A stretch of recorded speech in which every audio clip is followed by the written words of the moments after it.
Greetings, dear listeners! Happy New Year! Thank goodness we are no longer living in that abominable, horrid 2020. Today is January 3rd, 2021. We are in the midst of some breaking news. We have Donald Trump repeating his, quote, perfect call, end quote, from Ukraine Gate, in which Donald Trump played dumb Don Corleone and tried, like a mafia boss, to pressure the president of Ukraine to do him some political favors that were dishonest, immoral, and illegal.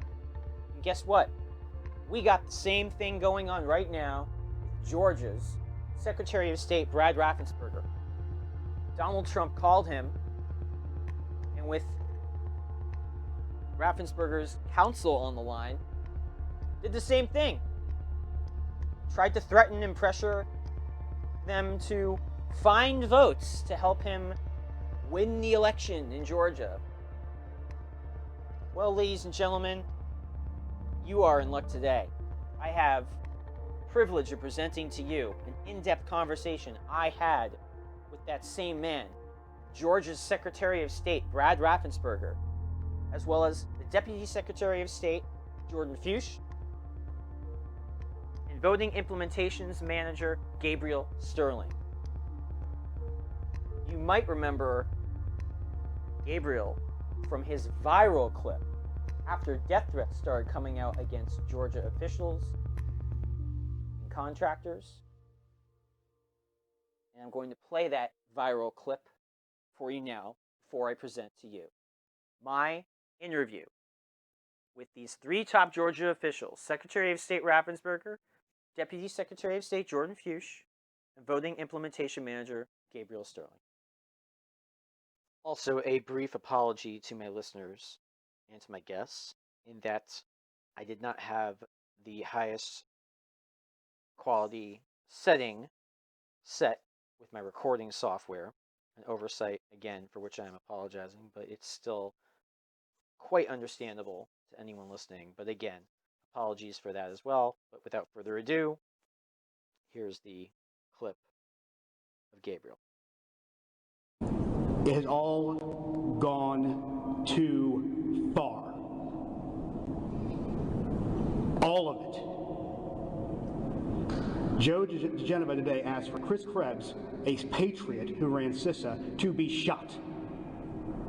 A 20-something tech in Gwinnett County today has death threats and a noose put out saying he should be hung for treason because he was transferring a report on batches from an EMS to a county computer so he could read it. It has to stop. Mr. President, you have not condemned these actions or this language. Senators, you have not condemned this language or these actions. This has to stop. We need you to step up, and if you're going to take a position of leadership, show some.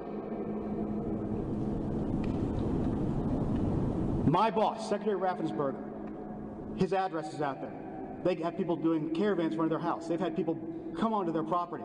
Tricia, his wife of 40 years, is getting sexualized threats through her cell phone. It has to stop. This is elections. This is the backbone of democracy, and all of you who have not said a damn word are complicit in this.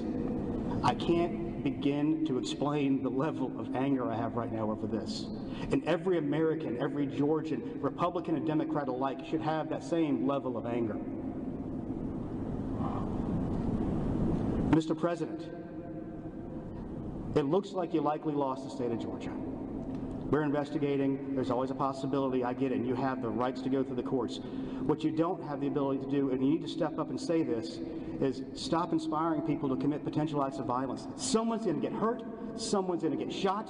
Someone's going to get killed. And it's not right. All right. Jordan Fuchs, the Deputy Secretary of State for the great state of Georgia, and Gabriel Sterling, the Voting Implementation Manager for the same, are both here with me today. Jordan, would you like to introduce yourself? Tell me a little bit about how you started in this current position and what it is. Sure. So I am the Deputy Secretary of State and Chief of Staff to Brad Raffensperger, and how I who's the Secretary of State for Georgia, and he's an elected official, correct? Yeah, he's an elected official, and I ran his first state house race and then his statewide race for Secretary of State. And so my background is in more public relations and political communications, and he asked me to come on board to help him with this office. And so my main job is to make sure that the policies that he ran on are being implemented throughout the agency. And so his two big main pushes are obviously election security. And so we rolled out a new ballot marking device that allows us to audit ballots. So that was a big initiative he actually ran on. And then we also, he ran on a licensing reform. So obviously our full focus has been entirely on elections, but at some point we're going to take on a licensing reform. And for us non-initiated, licensing reform, are we talking about the licensing of voting machines or what? So professional licensing. So there are a number of professional licenses that probably should not exist in the state of Georgia, and then there are some that just need to be reorganized. So that's what we're working on. So that's some of the non-election related Secretary of State's duties there. Absolutely. Okay. So a lot of people don't know that the Secretary of State does so much more than elections, but the main topic that we're known for is elections. Okay. I'm one of those people who didn't know that, so you explained that to me now, so thank you. And now we have Gabriel Sterling, and I'm sure you're both famous in the state of Georgia, but before I introduce you, Mr. Sterling, I just want to say that I did see your forceful denunciations of some of what I would call nonsense on CNN and some of the other major networks. And, I know you got a lot of flack for that. I know you both are. And I, as far as I understand, I can't find any reason to doubt that either of you are not, or to doubt that you are two officials of integrity, trying to do their job, trying to be honest, trying to be fair. And the way that you guys have been treated by so many people, to me, whether in the media or just from the public or from the White House, to me has been disgusting. And I would have to say, Gabriel, that your forceful enunciation was the best I've seen from any state official from the Republican Party at all year. And so I want to thank you for doing that, because I know that that's something that came at a cost for you. But you are the voting implementation manager. Please do tell us what that specifically entails. No, you can just keep talking. No, I'm Gabriel Sterling, and I started off in this office. I sort of backed into it. I was going to help out Deputy Secretary Fuchs and Secretary Raffensperger on trying to hire their senior staff as part of the transition team. And so you were there before they came in? No, I was not. But I knew Jordan. She actually had a role that I had previously held, and I had helped Brad. Jordan did all the big races. She did the state house. She did the statewide. I did the very first race, which was a little bitty city council race for Secretary Raffensperger. I mean, he's been doing this now for 8 years. I mean, he's ramped up. He's done very well. And when they asked me to help them with their transition team, I was interviewing people, and then the deputy secretary and secretary came to me and said, "Hey, can you help out?" And I started off as the chief operating officer and was sort of leading the team on the acquisition of this new voting system. And we were flailing around trying to find anybody to be a project manager. And the problem was, after 2018, all the lawsuits and everything, every firm that we were looking at said, we can make $500,000 in margin, but the second the first lawsuit comes, which was going to come no matter what, we lose all that money, and we lose our reputation, and it hurts the brand. So we couldn't find anybody. So the deputy secretary, our general counsel, and them came to me and said, "You need to be the project manager," which was the voting system implementation manager, "and we'll hire somebody else to do your other work." And that's kind of how I sort of backed into being the implementation manager. Now, as to the speech that you're talking about, that was wildly unplanned because I was just kind of pissed. and I went to Georgia. Well, people were getting death threats at the time. This was not like just some fun and games. I mean, secretary ran for office. You're a higher profile. I was on television. I kind of knew, that's nobody should get any death threats. In fact, the other day I was talking to somebody who said, "Hey, have your death threats gotten to a normal level?" I'm like, a normal level for an American is 0. So no, it's not at 0. But the secretary still has a protection detail. I still have police outside my house, and it's crazy. But what the straw that broke the camel's back on this was there was a young man who was, people who are in a level of, I'm making $50,000, $60,000 a year, $20,000 a year, $30,000 a year. He got a good gig. He said, "Hey, I get to be a elections contractor for a voting system.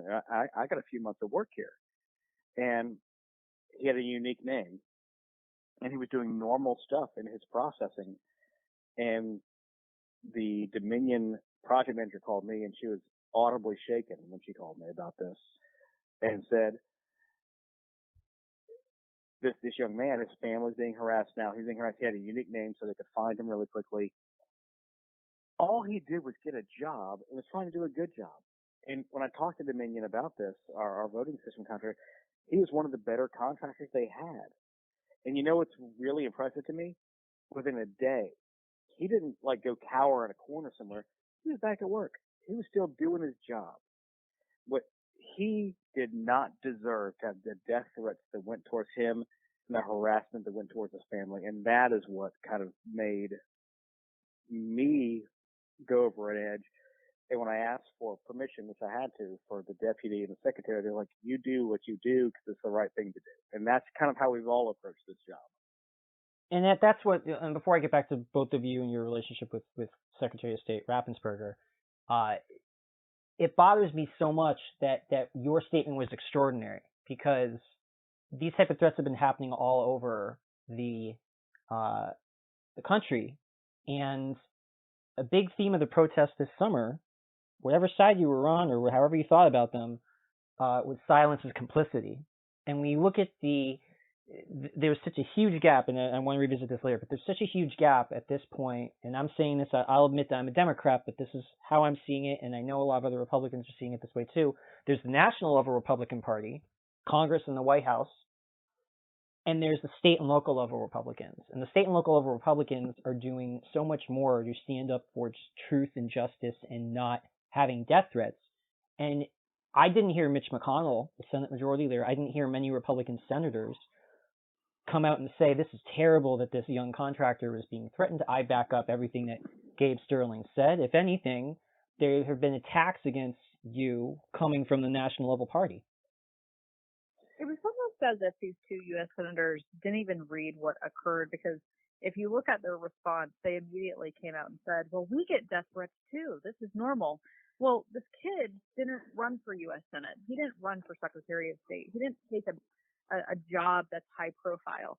He took a job on contract to do what he did just to put food on his table. And, these two U.S. senators seem a little tone deaf to the environment that is actually going on the ground. There are folks who are threatening election officials through hanging, through shooting squad. We got a bomb threat in Fulton County the other day.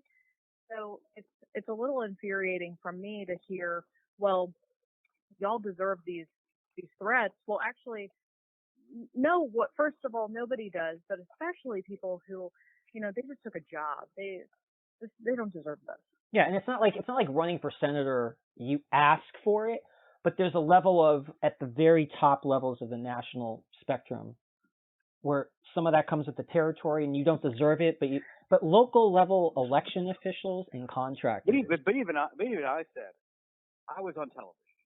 I was talking about elections. Guess what? You're going to get those kind of things.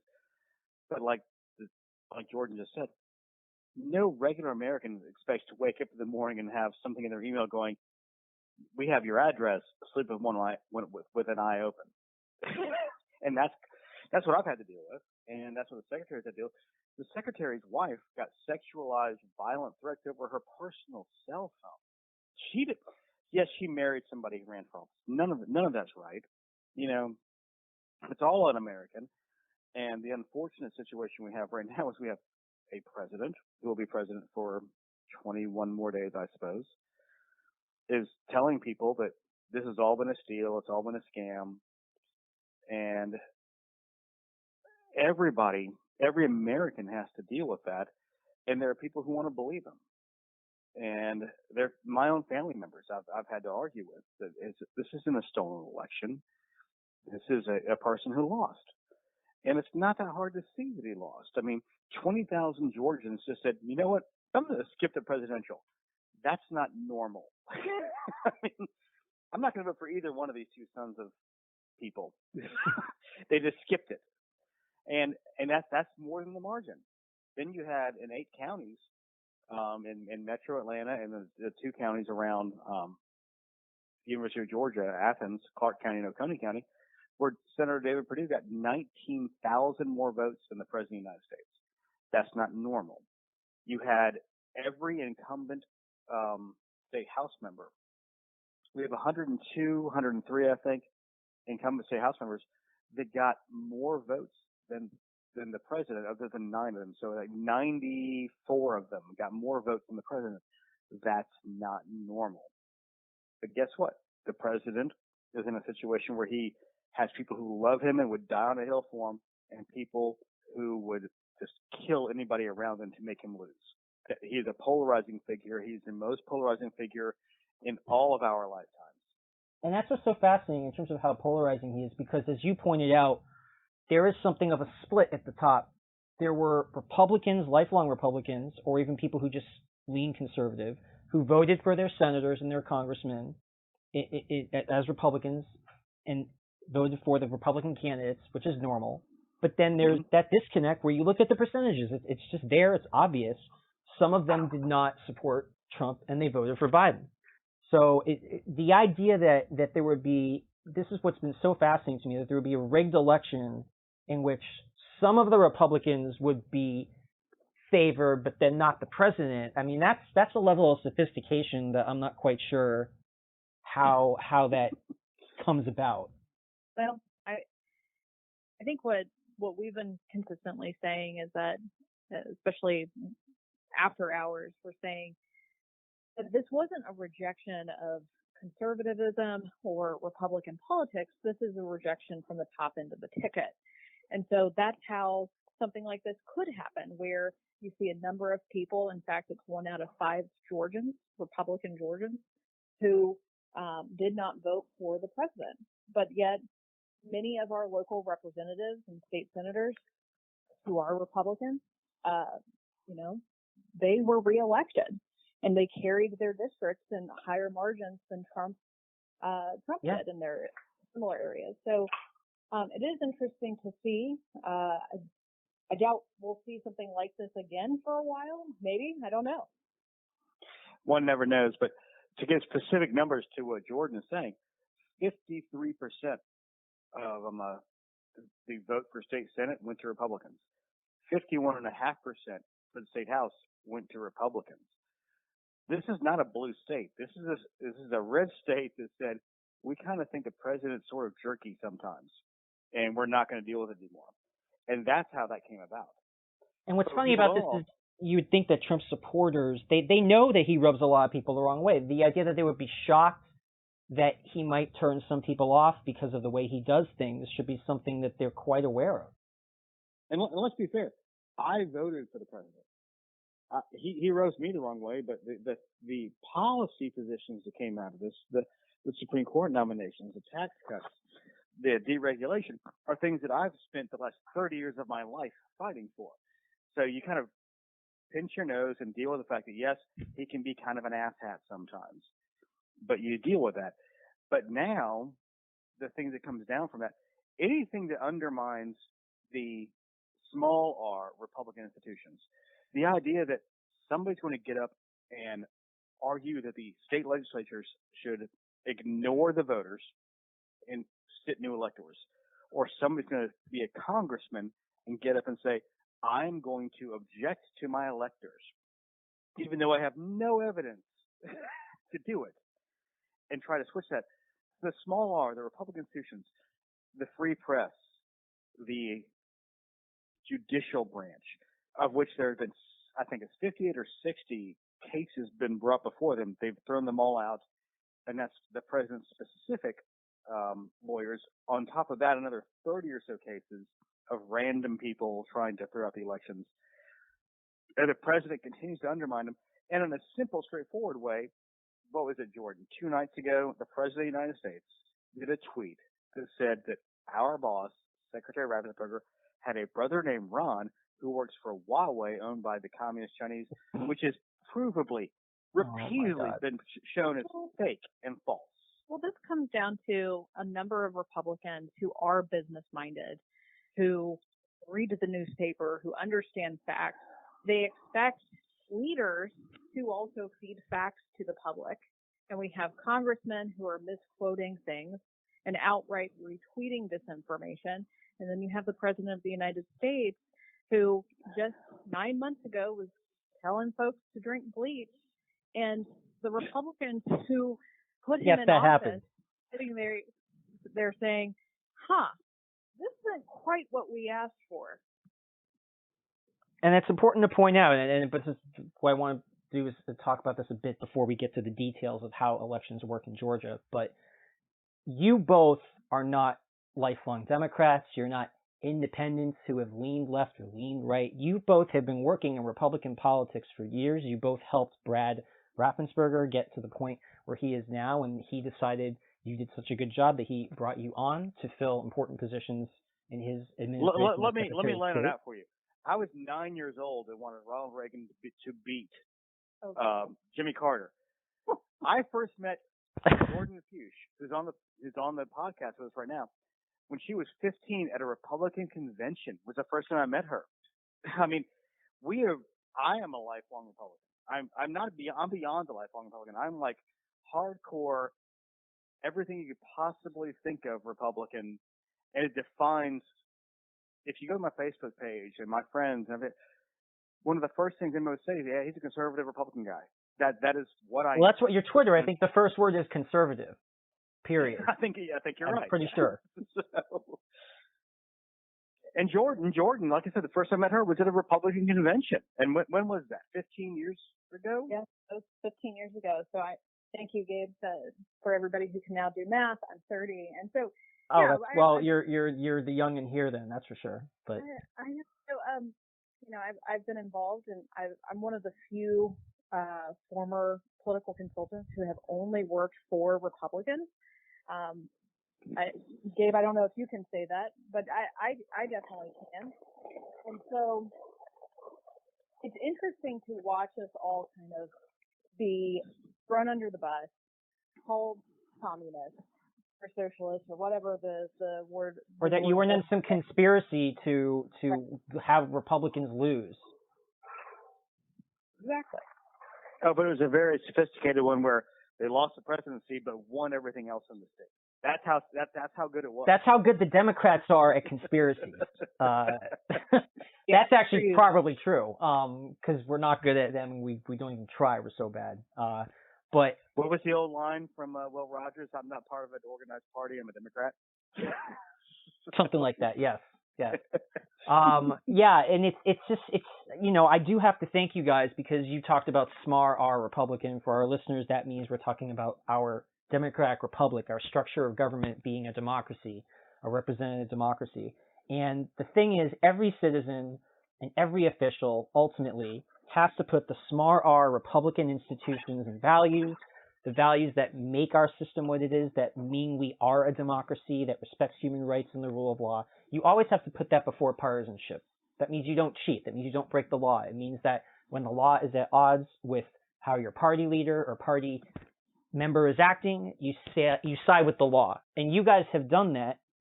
When the majority of Republicans in the House of Representatives did not, they signed on to the least states' rights, least conservative motion to hit the Supreme Court that I can think of in my lifetime, which was these states, these 19 states, wanted to overturn the results of the election in the Now, four to states. be fair, I want all those Democrats who are pissed about that to be as passionate about a states' rights in a year, which I'm doubt is going to happen. But I'm happy they're really passionate about it right now. Well, as a Democrat, I'll just say I believe strongly in states' rights when they're not being used to infringe on the rights of others. So I do appreciate federalism even more now. I think maybe the left has learned something about the values of federalism from this election that we might not have appreciated as much before. But you guys were. I think many people now have a deeper appreciation for the rule of law. And the problem we have is, if you poll Democrats today, 55 to 65%, depending on the poll, still believe that votes were flipped by Russians to give Donald Trump the presidency. In 2018, Stacey Abrams is still not conceded the race here in Georgia. 2020, we have Donald Trump fighting the race here in Georgia. The left and the right fighting about the legitimacy of elections undermines the entire system and makes everybody. One of my really good friends is left leaning. I won't call him left. He's left leaning. He says the reason we have ballots is so we can avoid bullets. So if we have the situation where both sides are ignoring ballots and saying they're illegitimate, the next logical step for a large swath of Americans, which is crazy to talk about, is bullets. We have to stop this crap of people saying the election, my guy lost, the election's rigged. And it happens on both sides. This time it's egregious. Last time it was egregious. All of them are terrible. Guess what? You know what happens to Americans? They have different opinions and decisions than you may. And it's going to happen. So guess what? You dust yourself off and you fight the next election. You don't say it's all illegitimate and I want to throw them all out and put people in prison. That's my favorite thing now. Yeah, throw them all out. That's not a solution either. Yeah. Hold them accountable. That's the solution. Now it's all everybody goes to prison. No, everybody doesn't go to prison. Guess what? Your guy lost. It happened. Yeah. Move on to the next one.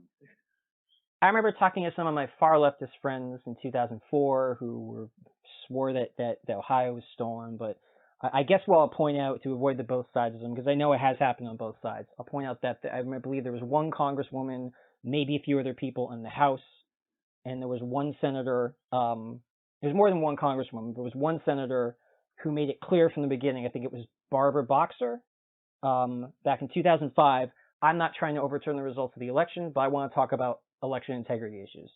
Not the best way to do it. I wouldn't have been for that at the time. Hold on. Maxine Waters is doing what Jody Heiss is talking about doing now. Maxine Waters got up and said, I object to the electoral vote to these states. And Jody Heiss from Georgia is doing the same thing. Yes.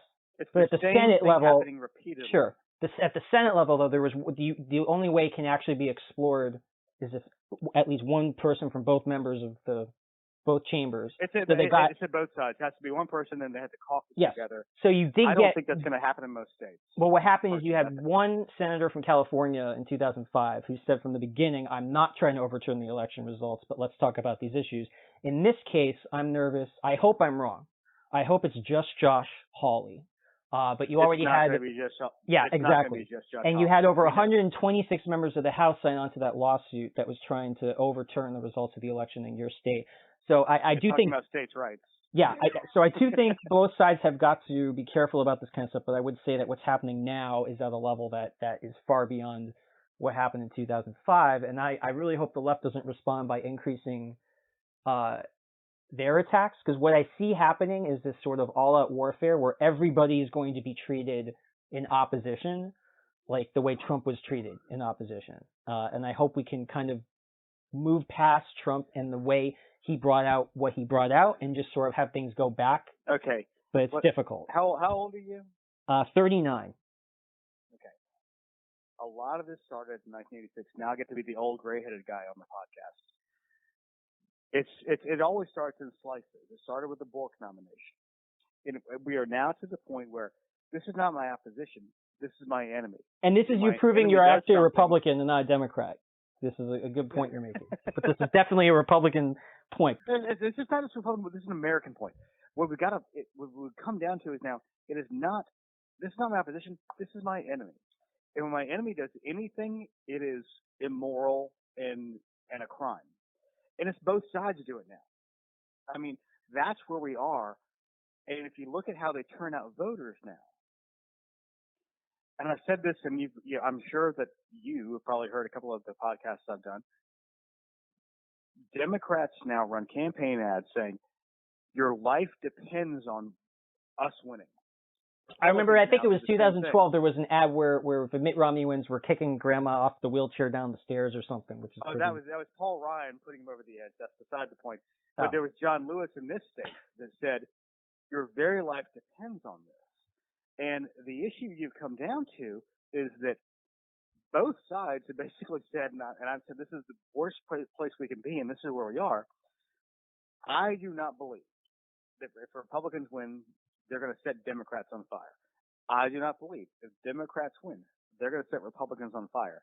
However, if you watch the campaigns of both sides say, Democratic campaigns say, if Republicans win, they're going to set you and your family on fire. Republican campaigns say, if Democrats win, I'm sorry, I might have messed it up. You get the point. Both sides say if the other side wins, they're going to set your family on fire. That's essentially what they've come down to, which is the most unhealthy part of a democratic republic you can get to. And it's terrifying. I do agree with you. How you. do you pull yourself out of that? I do agree with you. I guess where we will disagree and we can move on is I disagree to the idea that it's roughly equal on both sides, but I do agree that both sides do it and it's unacceptable whenever it happens. So we can agree on that. Let's go back to the earlier statement of an American, when somebody asked me if we got into a rational level of death threats, an American should be at zero. Both sides should be at zero of saying if the other side wins, you're going to die. Yes. And one side bad. doing it doesn't mean that you need to do it more either. That's not the solution. Yes, and that's what happens. That is a normal human reaction, which is terrible. And again, I'm very sorry that you guys have been going through that. And I think one of the most important ways we can help calm some things down is to do what none of the network TV interviews I've seen have done this. And we definitely have some time because I did just learn that your boss is going to join us at 4:15, so that's very exciting. But I would love to hear from you both. Let's look at a local election precinct on election day and also the process of them collecting paper votes. We can start first with in-person and then with mail-in votes. And just take me from the process of how a vote gets counted and how it goes up the chain of command and eventually gets certified and verified. Who's there physically along the way? Who's verifying? Because I feel like there's this mythology that there are these corrupt people in the back room slicing and dicing the votes and writing names in. And it's just, I know it doesn't happen that way. But without someone learning how the process works and how many people involved and literally how many people you would have to buy off and keep silent to flip one county even, or distort the vote in one county. Let me ask you this question. Have you ever tried to keep a secret among three people? It doesn't work very well. One person, usually. Imagine thousands. It's impossible. So the vast conspiracy thing, and I've said this before, it's either a super villainous Spectre level James Bond Ocean's 11 thing that happens that people can do, or there's dumbassery. If I'm given the choice between those two when it involves human beings, it's 99 times out of 100 dumbassery. And that's how the world works. And can you explain the dumbassery reference? I feel like I'm missing a cultural point here. Okay. Is it more likely that somebody has done something stupid or that somebody's being villainous? It's more likely a human being is doing stupid. Sure. And you always have examples of that, but it's never enough to flip something one way or another unless you get to like a super, super razor thin margin like this one called Race in New York. That's what's entirely annoying about this entire thing is we're seeing the same level of normal election issues that we would see in any election. It just happens that this election is relatively close in the state of Georgia. Jordan, you may want to go over we recently had the Secretary of State of Washington here who had an election that was ridiculously close. And there was no way to ever get past the idea that one half of the people are going to assume it was stolen. Because what was the margin? Can you recall what it was? If Jordan is still there. Oh, I'm on mute. that might be why you can't hear me. So, yeah, she came into town and she was pretty upbeat about how effective her counties ran her elections, and I don't remember the margin, but she was very encouraging to our team, and she was like, "I've been through this rodeo and several times, and y'all are going to get through this," and that was encouraging to the secretary and myself, and so no, Gabe, I don't remember the margin. Just for the record, I remember the margin. I was trying to give you one of those. It was 133 votes. Well, I think right now it's 12 votes for the uncalled House race in New York. Yes, if I'm not exactly mistaken. What it is. And so and even then, people shouldn't default to there's something afoot. But then, yes, let's go over everything 3-4 times. But 11,000 or 10,000 votes, even if you somehow manage to cut that in half, which is unheard of, you're not even close. And so I think it's useful for people to know from the very precinct level how those votes start getting counted, how many hands they pass through, how many eyes they pass through. So for the benefit of your listeners, I think we got to start with what system do we have here in the state of Georgia? In the state of Georgia, the counties run elections. Our office does not run elections. It's the counties that have the sole authority over their elections. So you have in the state of Georgia 159 different counties with running their processes and their ways of doing things on the ground, and they're in control over their budgets and they're all independent. None of them are like they answer to their local voters, but they in no way are directly controlled by your office or the governor's office or the legislature. Oh yeah, let me tell you what happens. When they call us with a question, we say consult your county attorney. That is our go-to line. And I think that's one of the geniuses of the genius of the founders that does not get enough recognition is they opted for federalism within federalism within federalism. Yep. So not to hurt you, but you sound like a Republican. Well, I believe I know we're a republic, small r, but don't say that out loud too much. You might damage my credibility. But thank you. I think that was meant as a compliment. It was absolutely meant as one. So the reason why I'm pointing that out is that there is a decentralized way of running elections, and that is on purpose so that you don't have a singular source, say a Secretary of State's office that can have a hack or somebody gains control over that office and does something that people would not want. So, well, indulge me being devil's advocate here. What about Dominion voting machines? And if they just hacked the machines, they could have changed everything, right? That's what I'm hearing from people. Okay. I'm going to step in here for a second. Let's just do a couple of things real quick on the math around Dominion voting machines. Hugo Chavez. There were the dead Venezuelan dictator. Which, by the way, that's Smartmatic. Smartmatic, a completely different company that would not. Okay, sorry, I was going to say something inappropriate. You want to tell a funny story about when I was reviewing these? Oh, please, if it prevents any of us from cursing, yes. When the secretary was elected, we knew we were going to be getting a paper-based voting system. The law hadn't passed yet, but we were working on the RFP, and Deputy Secretary Fuchs was on the RFP review committee. And one of the first things that came out was there were 4 potential bidders that came in. One was Dominion, which ended up winning. The other one was ES&S, which was the incumbent provider. Another one was Smartmatic in a partnership with Clear Ballot. And a 4th one was Hart Intercivic. Hart Intercivic did not make the deadline. They didn't upload their stuff in time. So they were out of the gate. They were done. So one of the first things that happened was they submitted their written proposals, and the deputies read over like, they're from Venezuela? No! That's not going to happen. I said, you can't say that. You have to resist it. I get it, but no! So that was one of the things we saw early on. But I'm going to lose where we were on the entire story, but But the deputy was rightfully indignant of the idea of that. Although they were scored normally and everything else, they happened to come in third, so they weren't even in the second round of negotiations. So that was a Smartmatic thing.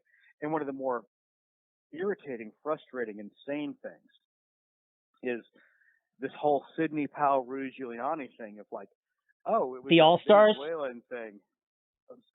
Say again? The All-Stars, the heavyweights. I don't even know. Yeah, heavyweights. The big the Kraken, Modis, if you will. The Kraken. The two Kraken. Come in and fix everything. Double Kraken. Um, And my favorite part about that was like, that is literally a mythical creature. It doesn't exist. So it pretty much said everything about their evidence. Was that they were calling it that. Yeah, that's just it. And I mean, the best they got were allegations and affidavits from individuals surrounded by dozens of other individuals who did not corroborate what they said.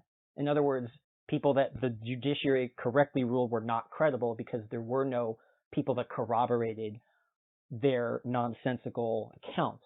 And I think some of these people, honestly, I watched too much of that Michigan State Senate hearing, but I think, did you watch the drunk girl? What's her name? Yes, Melissa the one that Carone. did SNL skit on. Yes. What I was able to take from that was that some of the other, I can't explain her, but some of the other people were just people who kind of obviously leaned right and got their kind of worldview and sources a certain way. They didn't understand how the voting system worked, how the counting process worked. They saw stuff that looked weird to them as people who were not specifically trained. They were like IT people. They were not trained as vote verifiers or counters. They were not the local officials that were there to oversee that. They were just other people there for technical reasons. And they looked at stuff like, that looks kind of fishy. Oh, that machine jammed. They're recounting those votes. That must be...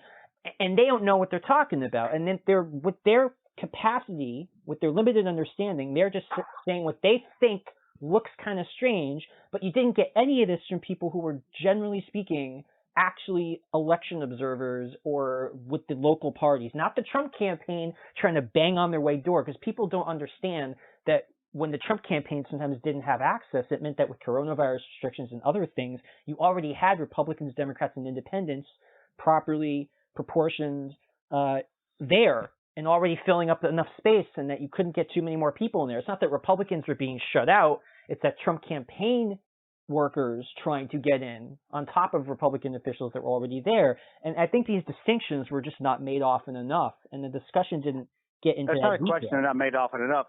It was intentionally made cloudy to make the claims seem stronger. I mean, and Jordan can speak to some of these too. The Trump campaign, like, you got to audit signatures, and we literally said, fine, give us a county where that happened. And you just did that, right? Yeah. So we they gave us some evidence that Cobb County did not conduct a proper signature match in the primary. That was the claim, and so that allowed us in the primary. In the primary. And the okay. November election. So we looked at the November election first. We reviewed a random sample of 15,000 envelopes. And when I say we, it was definitely not me. Was it you and Gabriel personally sitting by a fireplace and counting these, concocting how to take over the world? Okay, good. Yeah, so it's law enforcement who are on in our office.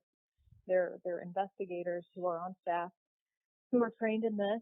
And then we also had a third party there, GBI, which is the Georgia Bureau of Investigation. And so this is the Georgia Bureau of Investigation. That's like the state level FBI, essentially. Yeah, exactly. Okay. So you have the Georgia Bureau of Investigations. You have law enforcement there. You have official workers from the state apparatus and is it the county and the state both have officials there? Yes. So the county. The county did not have officials. It was SOS and GBI. Okay. And as far as the parties, what representation did they have? None in the room because it's an investigation. Okay, right? So this is basically not even this is just Jordan, an official tell investigation. what happened when you went there. When you went there, who else was there, and the fact that you could not go in the room? Yeah, and so Mark Meadows, who's the chief of staff to our president of the United States, showed up last week, and he wanted to review the process. And hey, how much notice did they give us about him coming down there? By the way, they gave. Well, was he wearing a mask? No, he wasn't.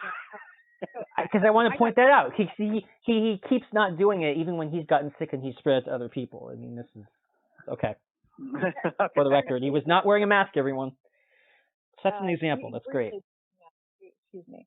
So, we got tipped off about 15 minutes before he arrived. 15 minutes before the president's chief of staff arrived. Yeah. That must have been fun. It was very fun. And we let him know that he could not be in the room. In fact, I wasn't even allowed in the room. This is an official investigation. The political people should So it was not just be in the police, SOS, and GBI. Right. Okay. Exactly. These are not communist hacks, but these are Republican state-level officials. Not all of them Republican necessarily, but Georgia's been dominated by Republicans. In that room, there was no Republicans and Democrats. There were literally post-certified people who have been trained, sworn law enforcement officers. There was not a partisan person in that room because this was an official law enforcement investigation. And Jordan was kept out. Mark Meadows was kept out. I think Brad was in there before they started. The secretary might have been there before they started to say, hey, do a good job. But nobody was let in the room. This office will always follow the law and the rules and keep any kind of partisanship out of it. And it's not. I'm not suggesting even that these are partisan Republicans, but I guess what I'm trying to suggest is that this is a. Are you saying that law enforcement officers tend to be Republicans because they kind of do? Well, sort of that, but sort of also Republican itself. I mean, Georgia itself as a state has been dominated for a long time by Republicans. So most of the top people in this are not going to be partisan hack Republicans, but they're not going to be, lefty Democrats. So I'm trying to make the point to my listeners. These are people that, if anything, on average, probably leaned right and not lean left, but they were there as professionals, as law enforcement, not as political operatives. And they were doing their job and taking it seriously. Exactly. Absolutely. And guess what they found? And they found that Cobb County had done the signature match process correctly, and they found two envelopes that had issues. They reached out to both of those voters, and they were voters who requested that particular ballot. And so I had a conversation with somebody in the White House earlier this week, and they said, "How is that possible? How did they not?" Can we identify to someone, or you can't? If you can't, I understand.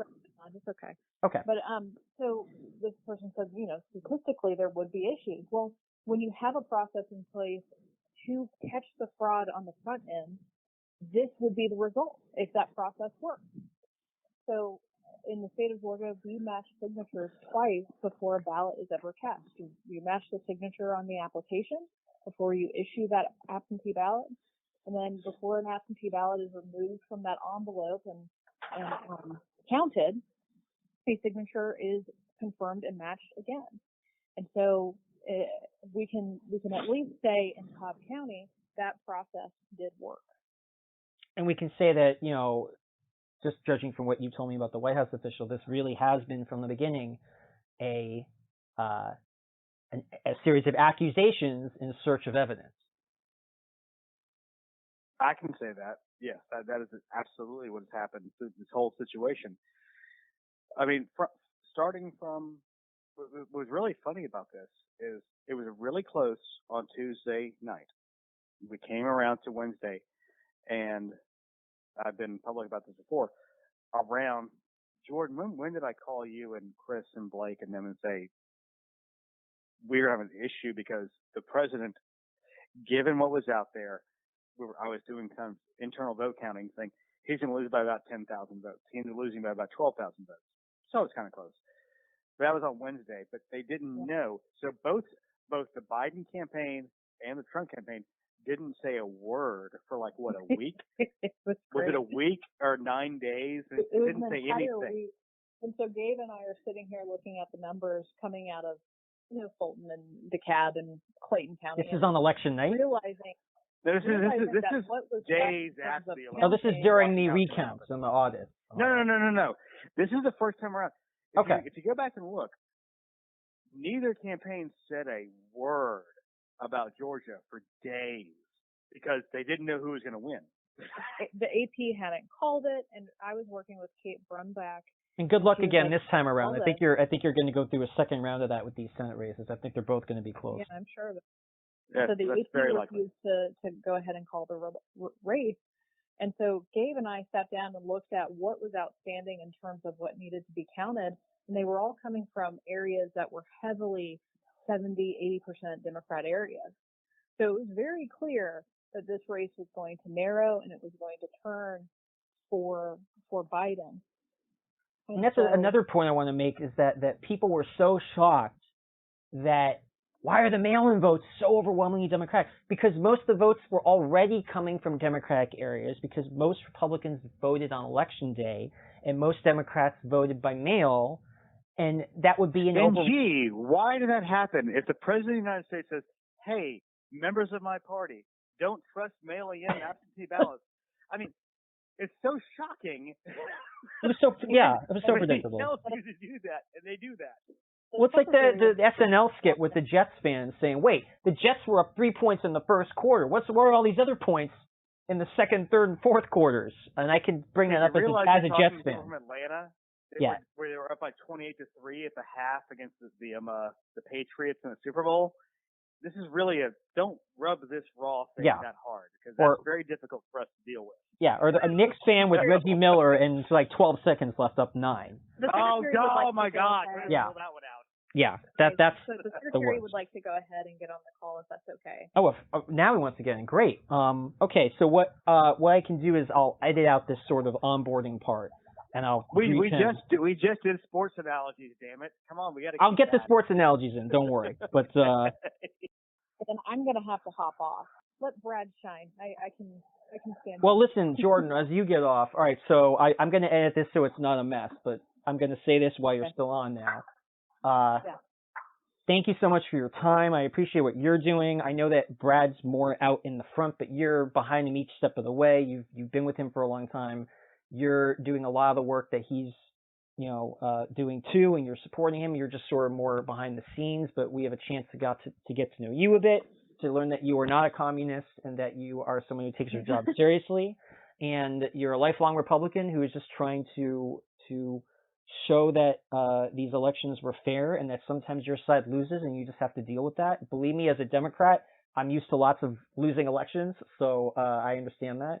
And I do appreciate you coming out and sharing your perspective. And again, I want to thank you for what you do, and I'm sorry about the threats against you. And now we're going to have just Brad and Gabe here, correct? Good deal. Thank you so much, and we'll talk soon. Pleasure. All right, we have just been joined now by Secretary of State for the great state of Georgia, Brad Raffensperger, and we are still here with Gabriel Sterling. Secretary of State Raffensperger, thank you so much for joining us. I know your time is very valuable, especially in the run-up to this amazing historic series of Senate runoff elections, and I just want to thank you, as I mentioned before we got on the recording here. You're a public servant doing what you do. Even though you're a Republican, you have conducted in Georgia a free and fair election. You have seen the data and the evidence, and you are sticking to the data and the evidence, and we shouldn't have to thank people for this, but you're doing it in a way where you're standing out, you're taking heat from your own party, you're being sent death threats, and you're in the process setting an example that the national party should be ashamed of itself that it's not doing the same. So I think the whole country owes you, Jordan, and Gabriel, all of you, and all of the officials and the volunteers and contractors working under you, we all owe you a debt of gratitude, and thank you so much for your time and for joining us. Well, thank you. Glad to be here. If there was one thing that you wanted to say that hasn't been, the first or second thing you'd be saying if you were on CNN for 5 minutes, but there's one message that you really want to get out that was a bit more in-depth and a bit more nuanced to not just the people of Georgia, but for the people in the country overall, about how this election is being conducted and why there should be absolutely no serious concern about the legitimacy of the upcoming election, as well as the previous election, and how you guys are approaching this to address the many, many concerns, none of them sadly really legitimate, but the many, many concerns with the integrity of the vote. What would you say to them? And take your I would time. let voters.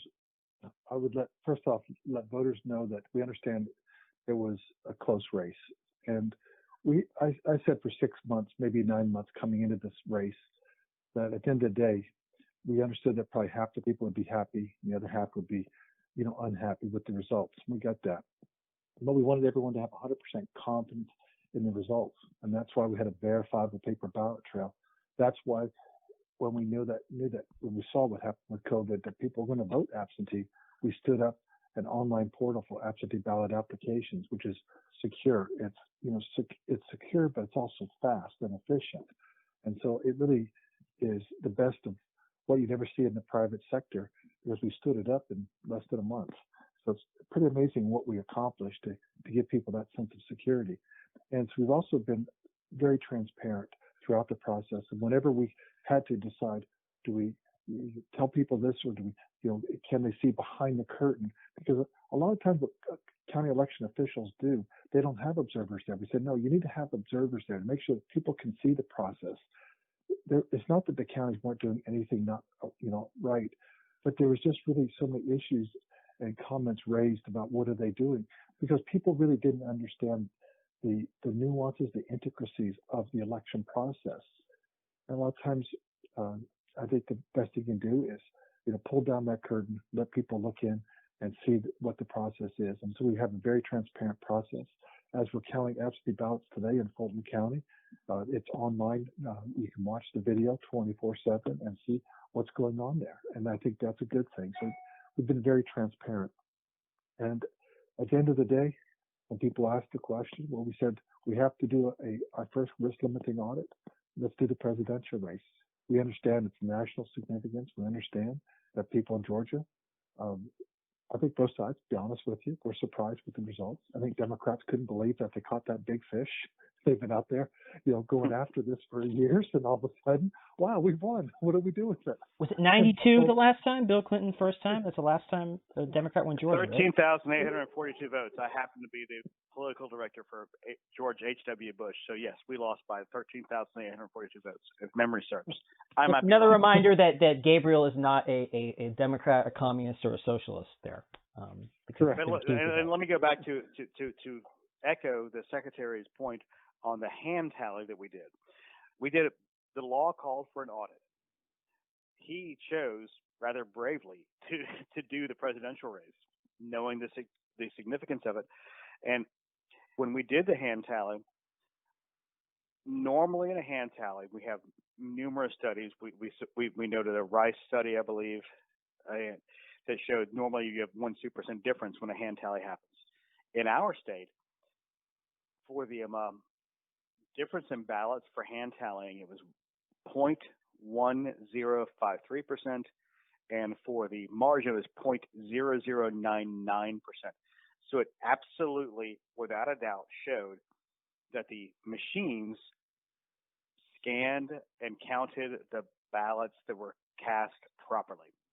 And that percent, by the way, that's the discrepancy between, and this is a very small amount, and there's always human error. And it's the idea that the mistakes don't equal conspiracy. I think something is because people will show some YouTube video that claims they found 10 votes that were not properly counted. That's just something that happens in every election that is not dramatically different in most cases from one election to the next. And even if it does, those percentages are so small, they almost never make a difference. As the Secretary has pointed out, there's never been a perfect election in the history of human beings. You know why? Because they involve human beings. That's the main thing. And that's why you have these processes, which you did openly and transparently for recounts and all that. One thing I do want to ask both of you about, in the era of COVID and in the middle of a pandemic, it might be reasonable for some people who don't, understand the process in detail that coronavirus might somehow increase the propensity for errors and for mistakes and maybe even for some malfeasance. And I just wanted to hear from you how you took into account extra preparations with the pandemic and how you were able to guard against those possible situations that a lot of people might suspect from the outside. Well, Secretary, do you want to handle that one? Yeah. COVID isn't going to make people want to cheat more or anything, malfeasance, those issues. What it really did is people said, I don't want to show up to vote in person. And then the average age of our poll workers pre-COVID was 72 years old. And many of those poll workers then stepped out, so we had to recruit new poll workers. And then for the June primary, we were it was a very difficult situation and virtually unable to have online, hands-on. We could do online, but we could not do hands-on training with those poll workers. So the counties are really hamstrung. And so there were some struggles there. But we also realized that the political parties, both, were going to be, really using our no excuse absentee voting that we've had in place since 2005. The challenge that we really had is that the Democrats and Republicans initially supported the idea, and then President Trump then started talking about really conflating between mail-in ballots and absentee ballots. And there's two different processes. On the West Coast, they send out ballots. Everyone gets a ballot, in their mailbox. In Georgia, you actually have to request an absentee ballot, and so you make that request. And that was the case here in Maryland for me. I had to request an absentee ballot as well. And in Georgia, we verify that signature on the application process. Then we send you your ballot. Then when the ballot comes back, then we verify that signature again. So there's actually double signature verification. There's been so much misinformation and disinformation that people thought we had done away with signature verification. No, we haven't. Well, people say that's very subjective. Yes, it is. And that's why I've never liked it, but I wasn't here in 2005. I've only been here 2 years, and I wanted to get rid of it and go to a photo ID component. And that's what we did with our online portal in the middle of the year. So we're trying to stand up and make sure we have the security and accessibility. It's a balance that if you're going to make the system more accessible, then you have to make sure that there's the appropriate security that goes with it. Yeah, and I just like to commend you for that in the sense that, I'm a Democrat, so I have my beliefs. I'm not going to get into what I thought your current governor did when he was Secretary of State. I'll just say that in many instances... I'm going to defend whatever he did because he didn't do anything wrong, and Stacey Abrams was full of crap. But that's just me. Well, hey, okay. Well, for me, I've seen examples, we'll leave Georgia out of it, of situations where Republicans in other states have used this sort of voter ID thing as a way to restrict. And what you did here was you allowed an online portal in the middle of a pandemic to have a way where people could both be more secure about verifying who they were, but to also open the process up and make it easier. And it seemed like you, as a Republican Secretary of State in Georgia, in a southern state, you were not using your office to restrict the ability of people to vote. You were actually making it easier, even as you were adding an ID requirement. And I feel like I hope that other people are following suit in other states, or that they're looking at your example, because you did seem to take some more of a more nuanced approach than I think other officials in other states have. So I think that was very important for us to have that security of the online portal, with the absentee process. And then we've had great support from many corporations that have reached out, providing like plexiglass shields from Home Depot. All these corporations came along. Some people helped with the absentee ballot drop boxes. When we did the absentee ballot drop boxes, we did that for a couple of reasons. One is really to head off a lawsuit that was going to require us to accept absentee ballots after 7 p.m. Well, the challenge that we have is just to button up the results of that election and certify it. We don't have enough time to take ballots after 7 p.m. on Tuesday. But also, I don't think that's the appropriate process anyway. I think you have to have a stop date, and it's 7 p.m. But the president at the same time was running down the United States Postal Service about their reliability. And so judges sometimes will listen to that. We have some activist federal judges that listen to that. So by having the absentee ballot drop boxes, we really avoided having a lawsuit, avoided having to accept ballots after 7 p.m., but we also put them under 24/7 video surveillance. Whereas when you put your ballot at the United States Postal Service, it's just dropped in that big blue box, and it's not under video surveillance, so it's actually more secure. Yeah, so I just think that's great that you guys approached it that way, and you actually made it easier for people to vote in the middle of a pandemic, and it shows. I think you would have had higher turnout either way, but you actually did take into consideration that you were in a pandemic, and you did. But let's be fair. It wasn't a higher turnout. We had a record turnout in the primary. We had a record turnout in the general election. We're about to, we've already surpassed record turnout for the runoff. This state has. So the runoff is definitely going to have more voters than the presidential. No. It already has. Really? I mean, the the biggest number before was the Saxby-Chambliss runoff in 2008 was 2.1 million. We're at 2.8 million today.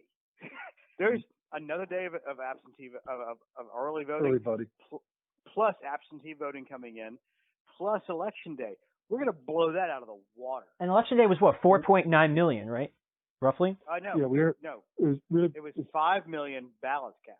Okay. Yes, I think it was 4,998,000.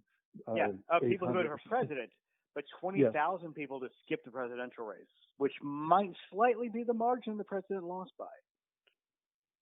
Yeah, and speaking to the reason of why that might have happened, what do you make as people, and I know you touched on this a bit earlier, Gabe, but what do you make as two Republicans who have been loyal party members, activists, servants for years of not just the attacks coming from the White House against you personally, but, you know, Gabriel and I, we can already tell we're going to disagree a bit on the governor, but the governor who has been a very strong support, one of the strongest governor level supporters of President Trump in the country, being called on to resign by a sitting president of the United States.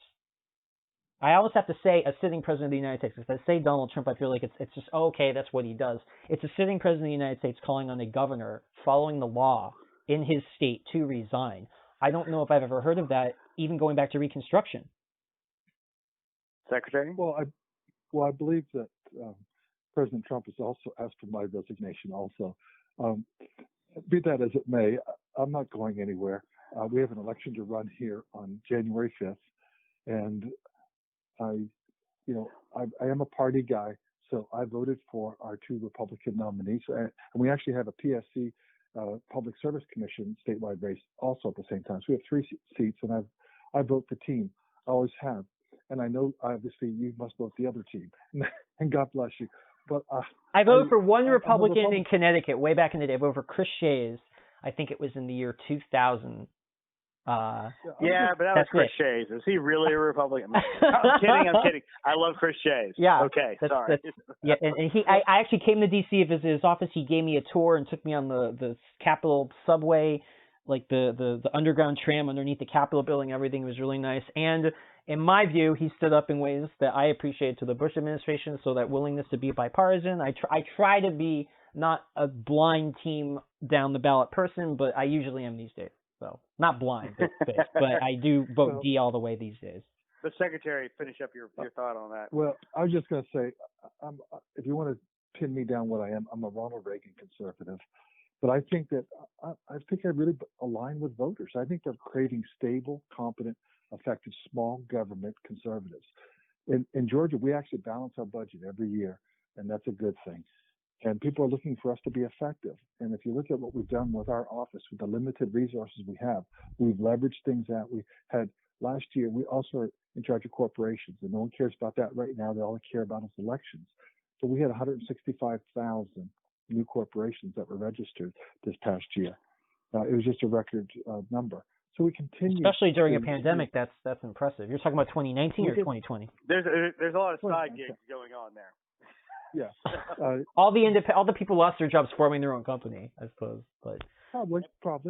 But if you really look at the total election, it wasn't a rejection of Republican conservatives, because we actually picked up seats in the House, in the U.S.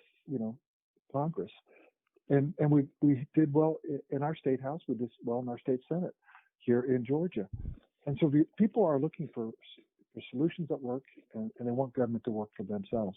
And President Trump, hit that raw nerve, several years ago. I believe other presidents have hit that also. And I think that if we're honest with people, we shoot straight with the truth, we're transparent with people, they'll respect you. Now, I know that people are disappointed in the results. I get it. It would have been a whole lot easier for us. My life would have been a whole lot easier if we would have been 12,000 the other way, but it wasn't. And it is what it is. But I'm called to not put my thumb on the scale, to make sure we have honest and fair elections. It's really not complicated. And I honestly wish you guys were, Senate Majority Leader and his whip or whatever. I mean, I think the national level party, honestly, because for me, I think there are a lot of Republicans at the local level, and then probably from your perspective, it looks a bit different, who are saying, oh, liberals are just overreacting to Trump. But when you see the president, attack the governor and call for his resignation like this and just make all this stuff up and lie and spew conspiracy theories, and then you see Senate Majority Leader silent, most Republicans in the Senate are silent, 126 Republican members of the House of Representatives, the U.S. House of Representatives, tried to overturn the Supreme Court. You have to balance it out. You have to balance it out. The president is the president. The president is also slightly narcissistic occasionally. We get that. Slightly. He did a lot of good things. You have Adam Kinzinger from Illinois, who is parroting essentially what we're saying, which is follow the law. And a lot of Republicans don't want to do that. Well, he's one of the only Republicans in the House saying that, but I've noted him, and I really appreciate him.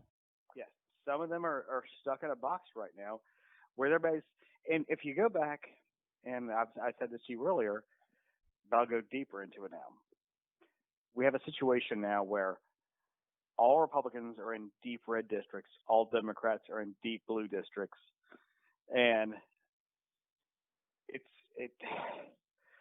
they have to run to their bases, both of them, and both sides say if the other side wins, they're going to set your family on fire, not you, your family.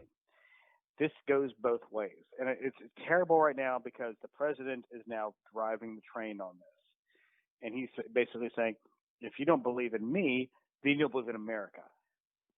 I'm a big R and small r Republican, and I believe the Secretary, Brad, I'm going to talk for you for a second, so I apologize.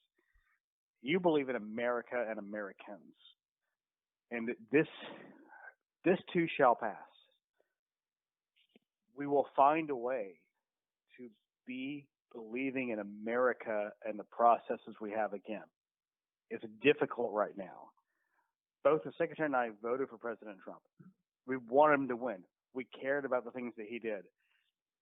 His behavior since then, I'm not going to speak to the Secretary, this is me, has been inappropriate and undermined democracy itself. And if you undermine democracy, then you undermine the republic. If you undermine the republic, you undermine the country. You undermine the country, you undermine the people in the country. So, Secretary, I didn't mean to go off on a rant for a second there, but that's kind of where I believe. So. And I just want to thank, I appreciate both of you so much because you both came out and said that.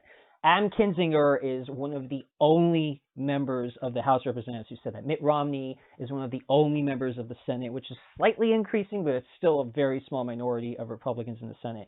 Many more secretaries of state, many more Republican governors, and you two were really leaders in this. Georgia was getting so much attention on it, and Gabriel, I want to commend you here because you were saying, oh, these other Republicans, they're in a box. Well, you know what? You guys are both in the same box, but you put the country first over party.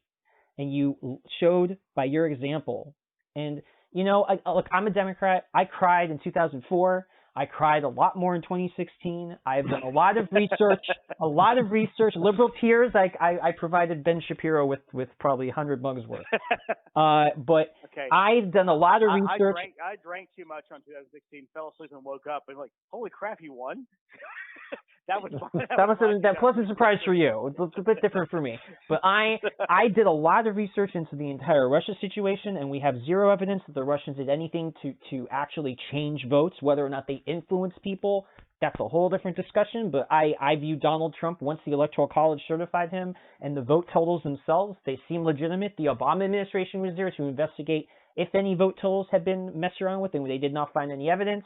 So Donald Trump legitimately won that election. He was sworn in by the Electoral College. I cried, but I put the rule of law. I did not advocate overthrowing. I did not advocate a military coup. I did not advocate invalidating the election results. I did advocate researching and going into everything that Russia did and to protect us to make sure that would never happen again. But that's not the same as challenging the election results. And what you guys did... And I think we have to separate. Most Democrats were upset and felt that Russia influenced the election, but I don't think most Democrats, certainly not at the national congressional leadership level, are saying that Russia changed the votes and that Trump was illegitimate because they didn't challenge him in 20. It's just that 60% of Democrats believe that happened. I'll have to check on the polling on that, which I will. Yeah, And I'll post look it it up. in the comments section in the about section of the podcast. It may be down to 52%, but it's Well, it's a lot lower than the 70-80% than the GOP right now. 70% of Republicans who believe that this election was stolen. You're right. Yeah. So, the Democrats have a lot of problems, but, like, I want to work on my side. I just feel like, the fact that so many Republicans are attacking you and Secretary of State Raffensperger, I mean, you guys did what people are led, right? Not everyone is this astounding independent critical thinker. That's just how things are. Well, I'm very blessed and fortunate that I had a very advanced education where I really got to train on that kind of stuff. But a lot of people are led, and so they need leaders. And our leaders failed us, but you guys didn't. Brad, I'm glad you actually brought that up, because what I was going really to go to, I don't know if it's about, you just said it's because you had a great education, but I think it gets down to common sense. So I think you can, quit school at 16. Did the good Lord give you common sense or not? My dad brought me up. He says, Brad, you can't believe everything you read in the newspaper. Well, today I would say, to my kids, is you can't believe everything you read on social media. Yeah, Twitter. And that's really the problem that we have, is that we're trying to reinstill voter confidence in the process, but you have all these wild ruminations, fabrications. They're out there on the social media platforms. And I would have to say this to hardworking, tax-paying, church-going Americans on both sides of the aisle, but they need to come to a realization they're being played by social media charlatans. They're just trying to spin people up for their benefit, and they have an alternative agenda, and they're not telling the truth. Because what we've been very busy with is that we've just been playing rumor whack-a-mole. Every day something pops up. First thing that popped up was probably what happened down at the State Farm Arena with that video. It was sliced and diced and shown out of context. Then we had to bring in WSB TV. They saw the whole film, and we explained to them. They got that out. Then other media got that out, so that the truth got out. But meanwhile, that had been played, and it's now still being played throughout social media. But also on Fox News, I think, still, correct? Also on mainstream network news. I don't know who's still playing, but I do know that someone just put out a tweet, and that person had 80 million followers, that I had a brother named Ron who works for the Chinese. I don't have a brother named Ron. Mr. Secretary, do with that? who has 80 million followers?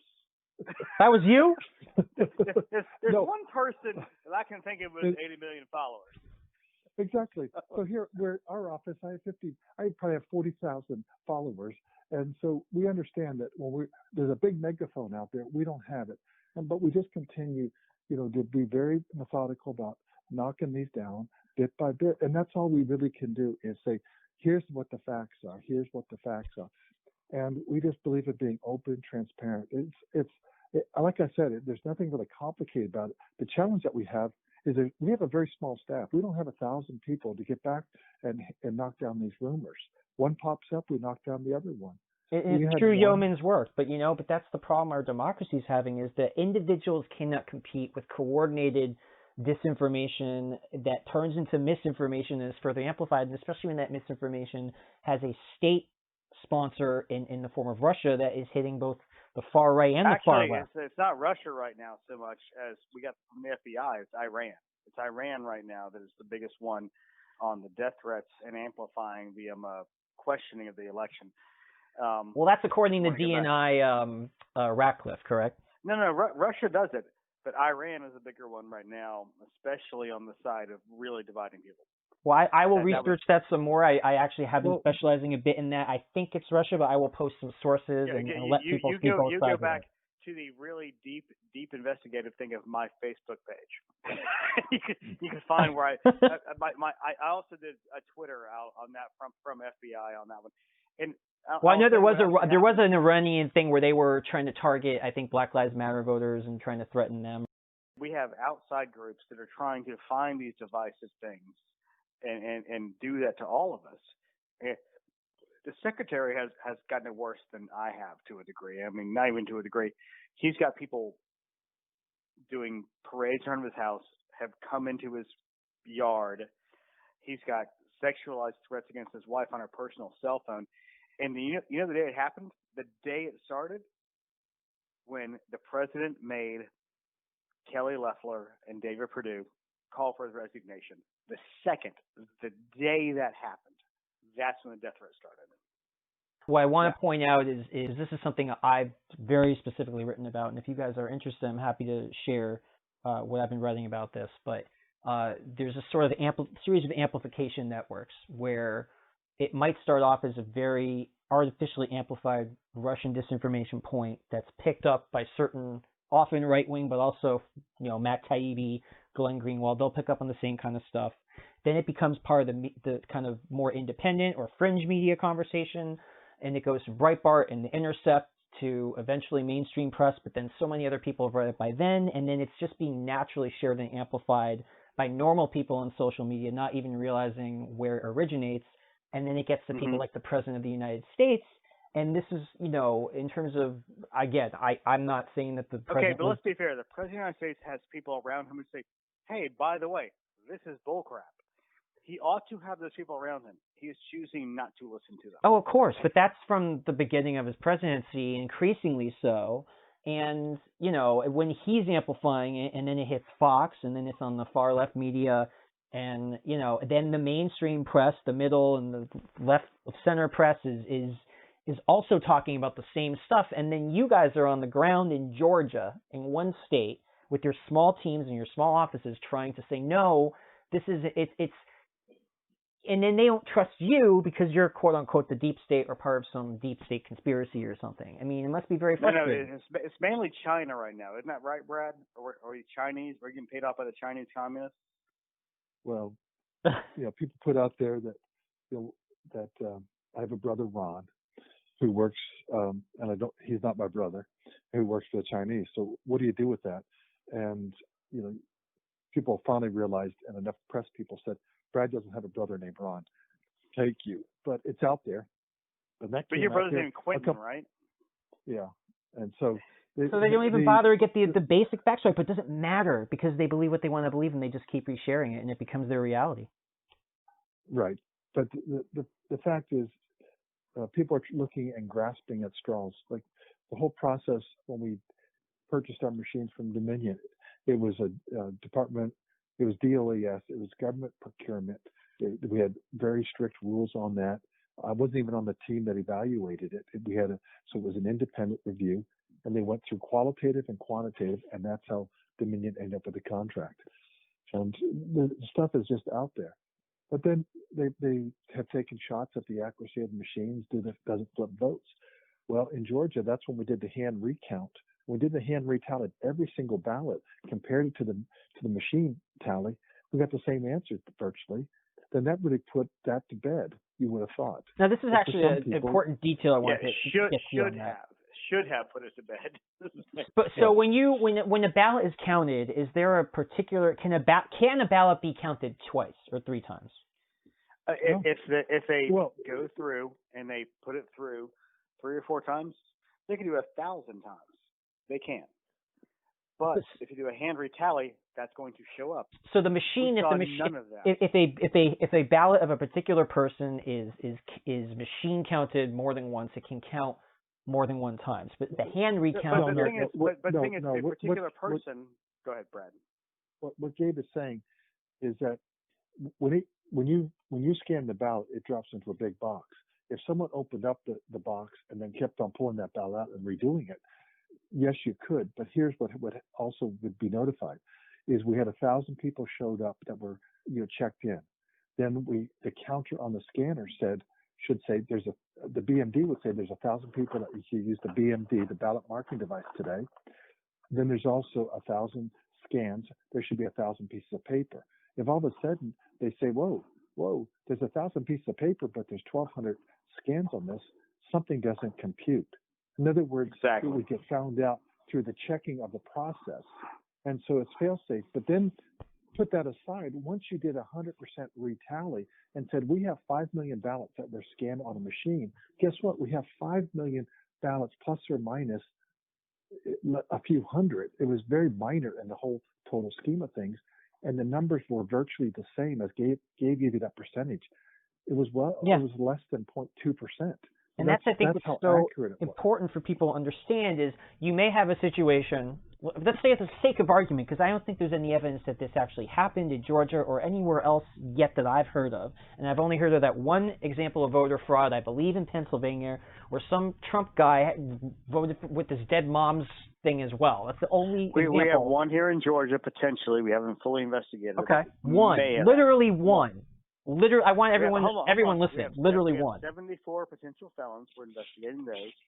We have 300 potential double voters. We're investigating those. We have, I think right now, 400 double voters from state to state. But none of it gets to the 11,000, whatever it is, for the president to change the outcome of the election. Wait, from state to state, you mean this is nationwide or this is in Georgia?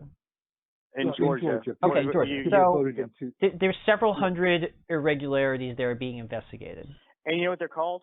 Normal election processes. Every election. There's never been a perfect election in the history of humankind. We have a couple of things here and there that are normal. And the idea that 12,000 of them will come up to change the outcome is not in the real world. And to get back to the talk to you for a second. Sure. But to get back to the nitty gritty with the ballots, so let's say someone, for the sake of argument, which we have no evidence this has happened, for the sake of argument, some guy wants to cheat and has 100 ballots scanned twice. Well, what happens is something shows. Here's a couple of things.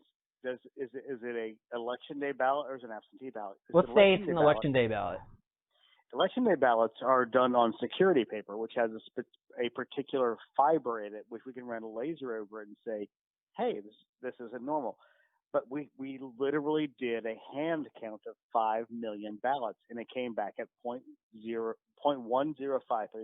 off on the number of ballots and 0.0099%. So that's what I think people need to understand is that even if there was something with either the absentee, the mail, or the election day ballots, there's someone that says how many voters were registered and how many ballots were received, how many ballots were counted. If there's a discrepancy, that's there for you to be able to look into. And then literally you're hand recounting, and when you're hand recounting, you're not double counting or triple counting any votes. And there's hand a recounting machine involved. It's a human being, right, Brad?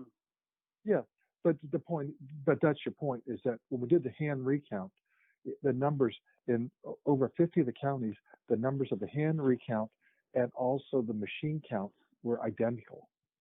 And then a couple of other counties were plus or minus 20 here. In fact, one in Ware County, when they did it, it was 37 votes different, and that started another rumor. This is all normal. The difference, the 37 vote difference was actually 0.26%. That got reported as 26%. How did that get reported as 26%? Because someone wasn't paying attention in the mathematics class in grade school, and they didn't know the difference between 0.26% and 26%.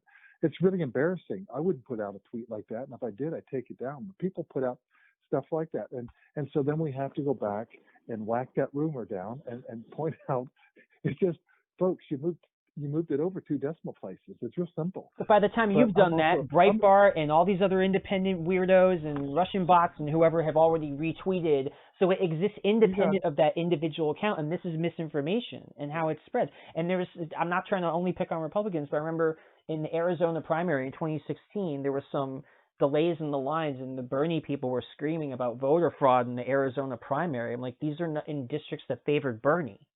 Or favored Clinton, sorry, that this was not done in a way where the outcome actually benefits, and it's just, they had long lines. This stuff happens all the time.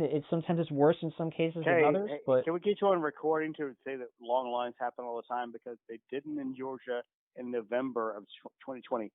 Our average wait time was 3 minutes.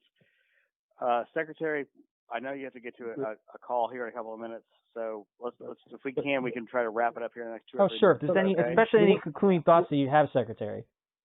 Well, the one thing I have said to both our General Assembly and also I've said to the Republican congressional delegation, one of the biggest headwind that we face here is actually, federal legislation. It doesn't let us update, our voter registration, and we have all these, laws that have kept us from really making sure we have clean, accurate voter rolls. And that's why we end up with people that vote in two different states. We also cannot clean up our list 90 days outside of the election. That may have worked when they passed NVRA, but almost 30 years ago. Oh, So no, it's 1993, so it was a long time 94 ago. was it?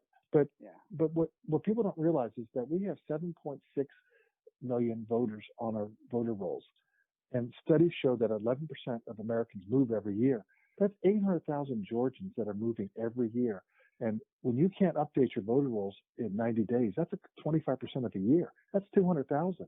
And so that's why we have some of the issues when you have people that maybe voted two states that we have to hunt down. Did they knowingly do something wrong, or did they actually move it?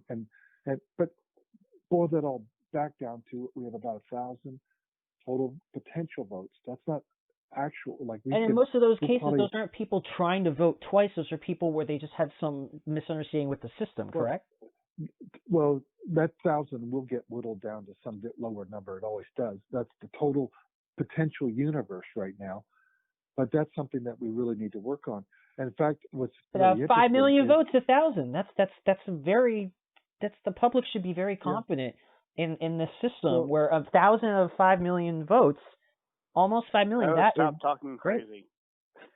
And well, I know that you don't watch Fox News, but sometimes I force myself.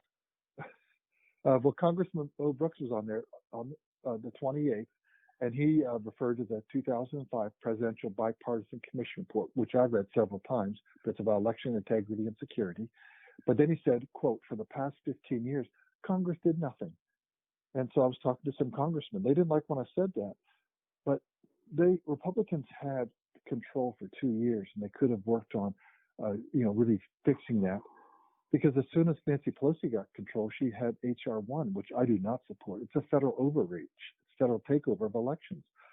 And so I think that elections need to be run as they have for over 200 years at the state level. But we also need to make sure that we have the appropriate security, but also the appropriate, accessibility would be the best word. So it has to be that balance. And, it's unfortunate that our Congress, when it was run by Republicans, did nothing on it, because that's really some of the issues the headwinds that we face here in Georgia. Well, I'm not an expert on your career, but it does seem that you have tried to strike that balance. I think other people, this is me as a Democrat, but other people in your party, at least in the past and in other recent elections, there have been North Carolina most prominently, but there are other places where there were efforts to really, limit the vote. And I feel like with the issue of federalism and state overreach, I think sadly for most of American history, you had states that really worked to discriminate and prevent people from having equal rights. And we had a lot of legislation in the 60s that changed a lot of that. So I hope that we can get to a point where we can have less federal oversight, and with states having proven that they're going to protect everybody's right to vote equally. And it seems like you're one of the few, at least on the Republican side, that are making that effort. And I do appreciate that you made it easier to vote in Georgia, it seems, this election cycle. Thank you. Well, with that, I'm going to jump on to something else, if that's okay. Well, I really appreciate your time again. Seriously, it was an honor. And I'm so sorry that you don't have the support of the people in the party that you've been fighting for so long, that they can't follow your lead, and that other national leaders are not leading like you, because that's what these Republican voters deserve. They're obviously, I know what it's like to have my feelings hurt when you lose. They need help. They need guidance. They need emotional support. They don't need to have their feelings and their grievances exploited. And you're doing your job admirably, and I really do appreciate you coming on here. Yeah, that's no too. My fiance is calling, so I'll talk to you later. Okay. Thanks. Bye. Thank you. Thanks to both of you. Take care. Bye. You too. There you have it, ladies and gentlemen. A conversation from yesteryear between a Democrat and several Republicans that did not involve conspiracy theories, alternative facts, outright lies, disinformation, or insanity being advocated by anyone. Involved people who differ mightily on the issues, having a rational, civil conversation about the state of our affairs. It's hard to remember a time when that was possible. But I've just proven that it is. And all of us can do that if we just keep on engaging with people with whom we may not agree, but who are our fellow citizens. To be fair to my three guests, who I'm very grateful for coming on the show, I want to be clear. They're not endorsing any of my stuff. I'm not endorsing any of their stuff beyond what we agreed on in the podcast. They are definitely Republicans. But they're classic Republican. They're old school Republican. They're a Mitt Romney or an Adam Kinzinger amid a flood, amidst a sea of Louis Gohmerts and Ted Cruz's. I firmly believe that for the Republican Party to be saved, we need to see Kelly Loeffler and Senator Perdue defeated on Tuesday. I know that will not please my guests. But if the Republican Party does not suffer some catastrophic losses, to convince people to support officials like Secretary of State Raffensperger, Deputy Secretary of State Fuchs, Voting Implementation Manager Sterling, the wing of the Republican Party, as Steve Schmidt noted in a recent Twitter thread, that does not respect democracy, that is simply pursuing power for power's sake, without regard to the rule of law.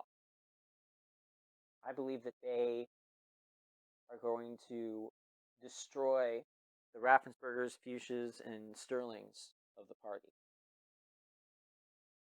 If you want to see more Republicans like the people I spoke with today, you must repudiate Trump.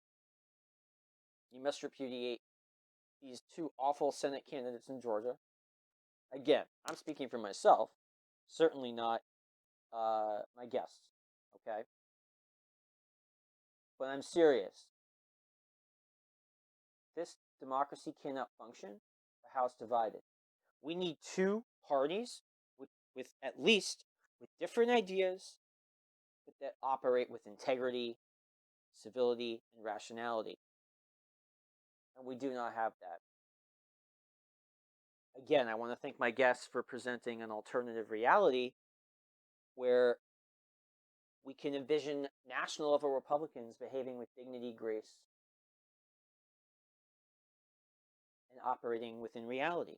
That's not Mitch McConnell. That's not the House Republican caucus. That's not the majority of Republican senators. Mitt Romney, Adam Kinzinger, and people, Pat Toomey, others standing with them, are a small faction that has lost. And what we need to do is truly hope that with major defeats, instead of the party running towards people like Trump, like Jim Jordan, like the Loefflers and Perdue's, Ted Cruz's, Louis Gohmert's, instead of people like that, I really hope we will see people like the people I interviewed today rise to retake the party from the despicable, that the honorable can be returned to the Republican Party at a national level, and that they have received death threats for simply doing their job, and not just a few. It is disgusting, and we can have no room for this on the left at all. No matter how much smaller it is on the left than the right, we can have no room for this on the left either. But as I argued, and obviously